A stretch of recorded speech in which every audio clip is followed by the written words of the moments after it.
Hello ladies and gentlemen, and welcome to this new video tutorial. I am International Master Camelia Ciobanu, and it is my pleasure to show you one of my championship games today, analyzed with the DecodeChess application.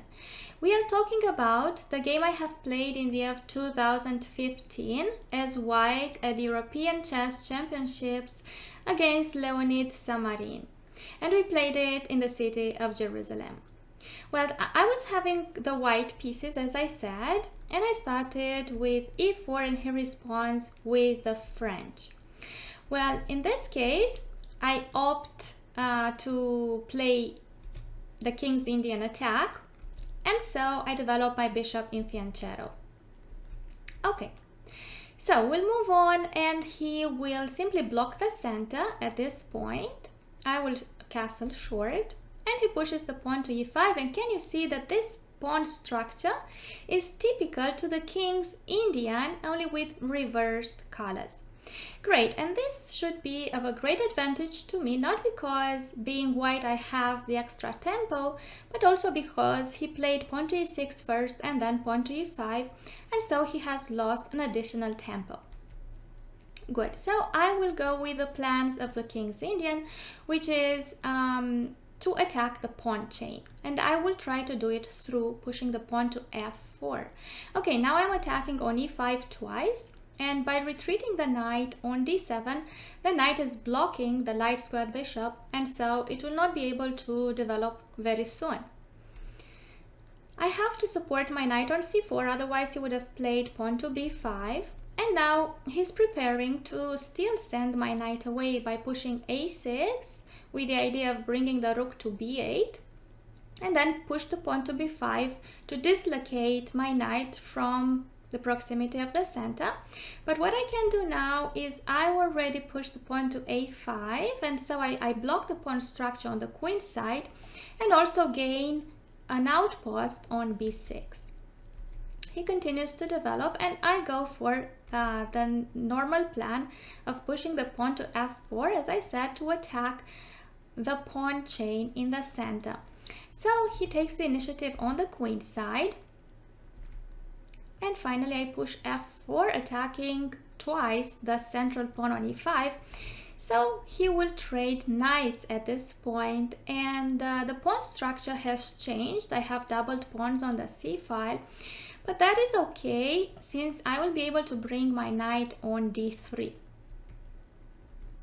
Castle, and now I start the maneuver with my knight, go to g4, to go to f2, and then to bring it to d3 to block the pawn on d4, and also attack the pawn on e5 and the pawn on c5. Bishop to d6, and I continue the same idea. Finally he develops the bishop, attacking my pawn on c4. So I play b3 to sustain it. Now black's plan should be that of trying to break the pawn structure on the queen side by pushing the pawn to a5 and then to a4. And let's see if he can do it. First of all, he will make a longer pawn chain by supporting the pawn on e5 and creating a space to retreat the bishop when it will be sent away by pushing the pawn to f5. But before doing that, I want to position my bad bishop to create the conditions in which I will be able to trade it for black's good bishop, which is the light squared one. Pawn to a5. And now finally pawn to f5. At some point I should block the pawn, the isolated pawn on a5 with my rook on a4. So probably I should have done it right away, but I just wanted to make sure I could trade my bad bishop for his good bishop. And this is what we do. And finally I will block the pawn on a5. So basically I shouldn't have any problem at this point.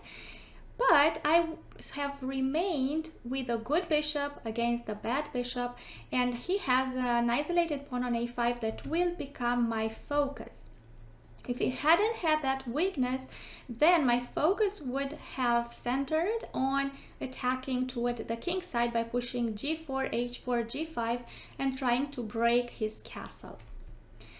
Good, knight to b4. I will also develop my queen in such a way that I can now double the rooks and increase the pressure on the weak pawn on a5 and he is going with the bishop to defend it, obviously. Finally, I can centralize my knight. Bishop to b6, defending the pawn on c5, and at this point I have a tactical resource by which I will be able to gain a pawn, and I will do this because of a pin. So let's see what happens. Now I will even give my good bishop for the knight. So I remain with a knight against the bad bishop, which is very good for the endgame, but also I will gain the pawn on b4 because he can't take back, because he would be losing the rook on a8.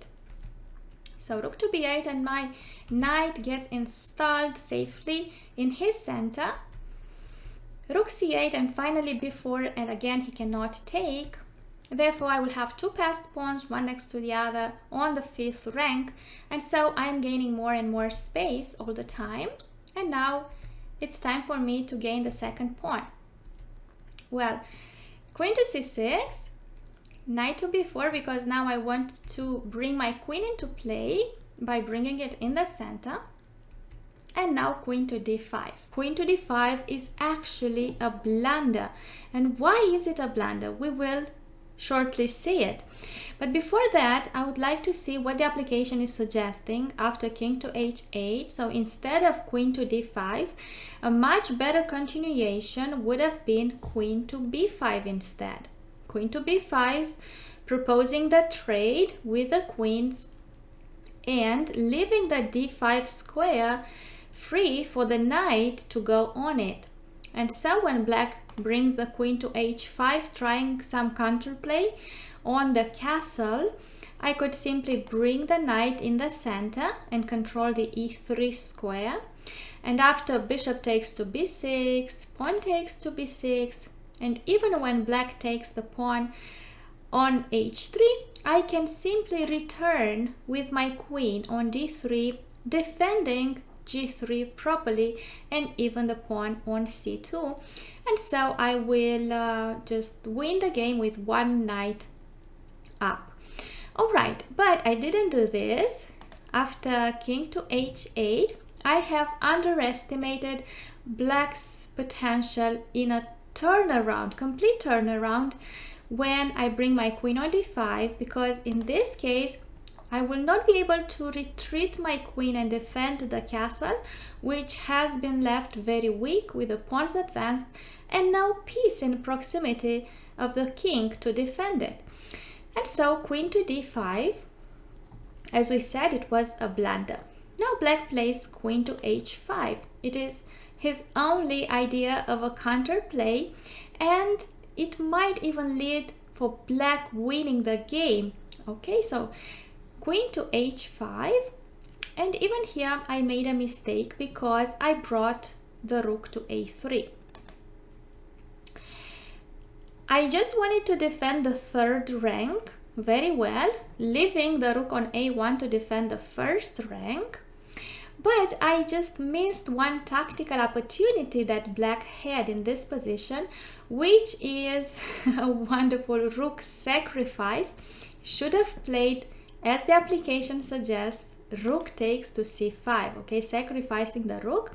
And when I take it, now the bishop takes on b6 and attacks the queen, threatening further on a discovered check by pushing the pawn to d3 and at least having the perpetual check.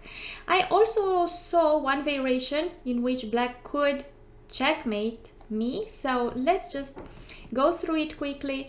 I should play queen to d6 in this position in order to attack the rook on b8.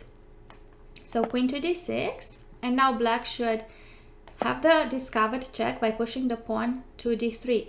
Obviously, if my king goes to f1, there's a direct checkmate with queen on e2. Okay, so let's go back. Again, bishop takes b6, queen d6, discovered check, and so the king should go on h2 maybe, or on g to h1. In any case, black has the possibility to check it again.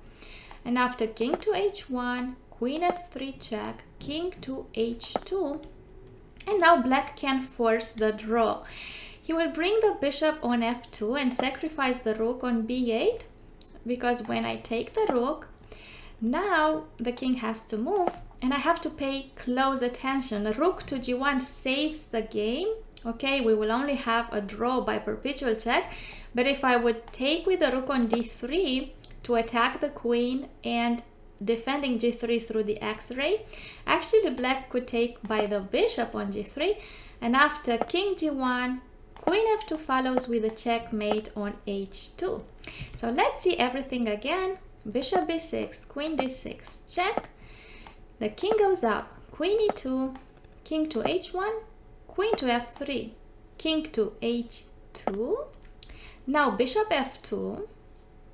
Of course, black could simply play queen f2 check, queen f3, back and forth, and have the perpetual directly. But if he's trying to checkmate me with that combination, I should, in this case, bring the rook to g1 to defend the pawn on g3. And at this point, when black takes my rook, I would simply take, and it will be a perpetual, just like this, with a continual check on the third rank.